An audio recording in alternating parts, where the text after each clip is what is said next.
সময় যতই গড়াচ্ছে, বয়স যতই বাড়ছে, ততই যেন আরো উজ্জ্বল হয়ে উঠছেন আর্জেন্টাইন মহাতারকা লিওনেল মেসি।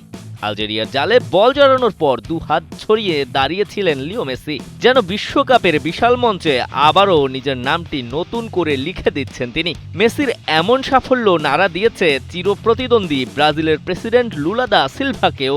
আলজেরিয়ার বিপক্ষে হ্যাট্রিক করে বিশ্বকাপ অভিযান রাঙিয়েছে মেসি। তার নেতৃত্বে ৩-০ গোলের দাপুটে জয় দিয়ে শিরোপা রক্ষার মিশন শুরু করেছে আর্জেন্টিনা। বিশ্বের কোটি কোটি ফুটবল প্রেমীর মতো সেই ম্যাচেও চোখ ছিল লুলার। আর তাই তো ম্যাচ শেষে মেসি পারফরমেন্স নিয়ে কথা বলতে গিয়ে হাস্যরসের আশ্রয় নেন ব্রাজিলিয়ান এই প্রেসিডেন্ট। জেনেভায় এক সংবাদ সম্মেলনে মেসিকে নিয়ে প্রশ্ন করা হলে লুলা হেসে বলেন, আমি ভেবেছিলাম মেসিকে ব্রাজিলের হয়ে খেলানোর জন্য দলে ভেরাবো। মন্তব্যটি নিছকই এক রসিকতা মাত্র, তবে তার মধ্যেই ফুটে উঠেছে আর্জেন্টাইন অধিনায়কের প্রতি মুগ্ধতা।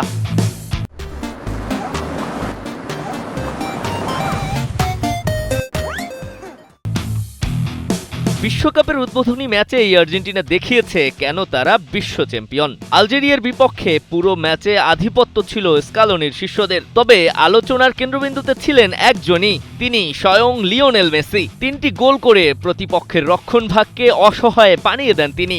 মাঠের প্রতিটি স্পর্শে ছিল অভিজ্ঞতার ছাপ, প্রতিটি আক্রমণেই ছিল সৃজনশীলতার ঝলক।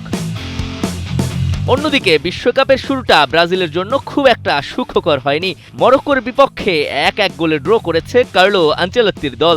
তবে এমন ফলেও হতাশ নন প্রেসিডেন্ট লুলা, বরং দলকে সমর্থন জানাতে গিয়ে তিনি বলেছেন, স্পেন কেপ ভার্দের সঙ্গে ড্র করেছে, যা আরও খারাপ। আপাতত ফুটবল বিশ্বের আলোচনার কেন্দ্রে একটি নামে ঘুরপাক খাচ্ছে, সেটি লিওনেল মেসি। আর তার পায়ের জাদু দেখে চিরপ্রতিদ্বন্দ্বী দেশের প্রেসিডেন্টও যখন মজা করে তাকে নিজের দলে টানতে চান, তখন বোঝার বাকি থাকে না বিশ্বকাপের মঞ্চে এখনো সবচেয়ে উজ্জ্বল নক্ষত্রটির নাম মেসি। এই দিবাকর চৌধুরী, কালের কণ্ঠ।